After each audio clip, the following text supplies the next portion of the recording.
Hey guys, Vast here from the Elevate R6 team. Today we're doing a operator tutorial and we're going to go over Zofia. We're going to talk about the importance of Zofia in this meta and how teams are using her. So to start off with things, we're going to go over her loadout. She has two weapons, primary weapons I should say, an LMG and an assault rifle. I prefer the assault rifle, most people do from what I've seen, but I have seen a couple people run the LMG. It actually has quite a lot of scopes. It has a good fire rate, good damage.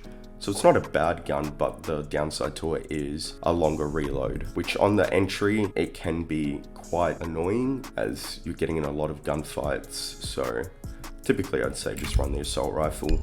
She has 4 scopes on this assault rifle. My personal favorites would be the 2x and the holographic. I mainly use the 2x, but depending on the map and depending how I'm wanting to play, the holographic can be good. But yeah, typically I'm gonna be running the 2x. Barrels, I run the muzzle brake and sometimes flash hider. These are the main two I see people run. Yeah, just really good for recoil. I don't really see anyone run the suppressor or compensator, but I've seen a bit of suppressor. Grips, you have the vertical and the angle. Both are really good grips. They both have different recoil patterns. If you can handle the recoil of the angle grip, it is very good. And I think it does work for Zofia on this assault rifle.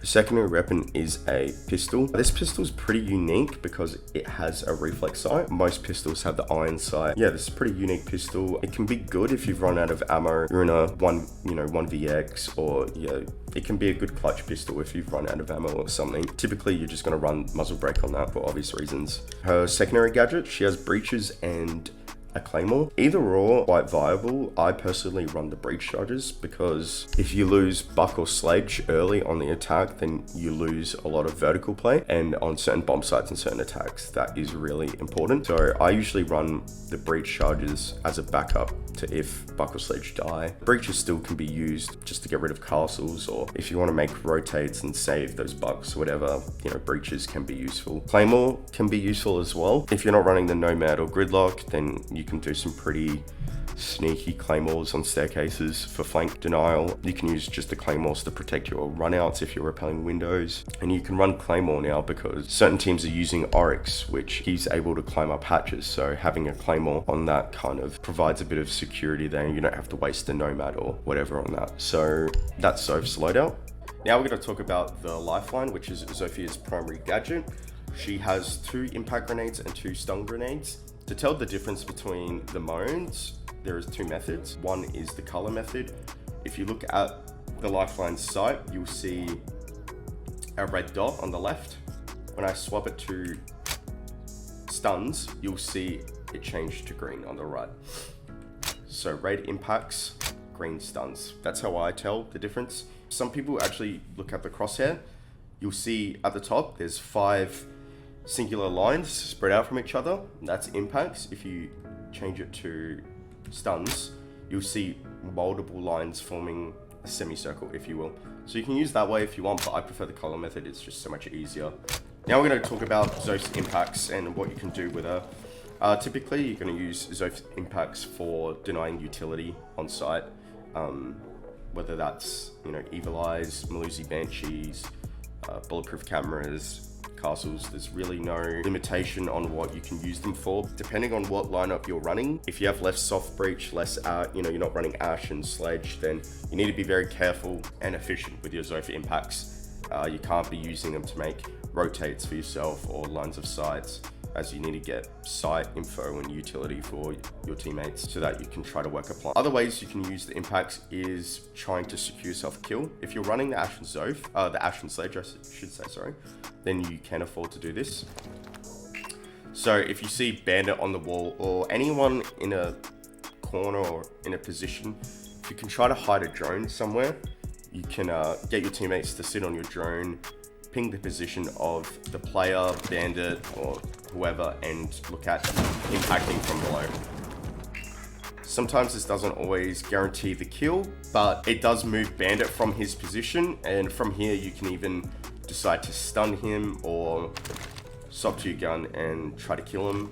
He will definitely not trick the wall if you're impacting below. Now another way you can deny the bandit tricking is a lot of walls that you want to open most of the times do have drone holes near it. So you can look at getting your stuns and shooting it through the drone hole to deny bandit tricking. Can be quite tedious trying to find the lineups for this, but once you do find them, it's quite easy. As long as you combine it and work with your hard breach player, make sure you're timing it well so he still can't pull off the bandit trick, as if you do it too early, he might be able to still pull it off, so be careful for that. Another way you can use the Zof stuns is to actually deny the defuse. It will get him off it. So if you're very smart and you make sure that you get your timings correct, you can actually prevent a plant without, well, a defuse I should say, without even shooting the defender. Remember, the defuse takes him 7 seconds to defuse. So if you cut the time in half and you wait, be patient, get your timings right, you can use your stuns to even deny the defuse. If you have 2 stuns, you can use both. If you have 1, depending on how much time you've wasted in the round of the plant, then you should be able to deny that. That's another way to use your stuns.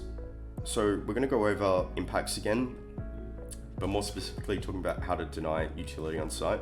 Now, one thing you do have to be careful of is making sure you're not aiming too low. There is slight drop on the impacts and stuns.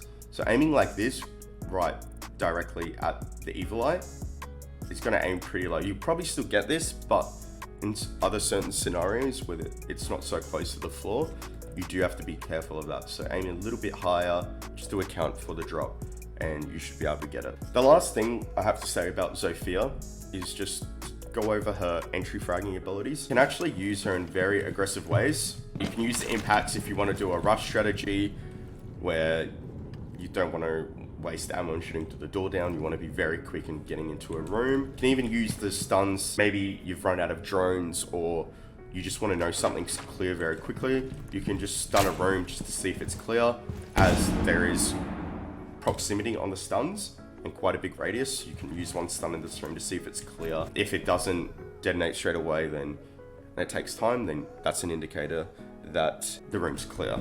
So when you're entry fragging, you want to push off after the stun, but you want to make sure you time your stuns correctly. If you have a teammate with you, you don't want to do it at the same time he's pushing in, as he will get affected by the stun as well. And you want to keep distance so you don't get affected by the stun as well. So what you want to do is use your stuns, and you want to push after the stuns and get the kill.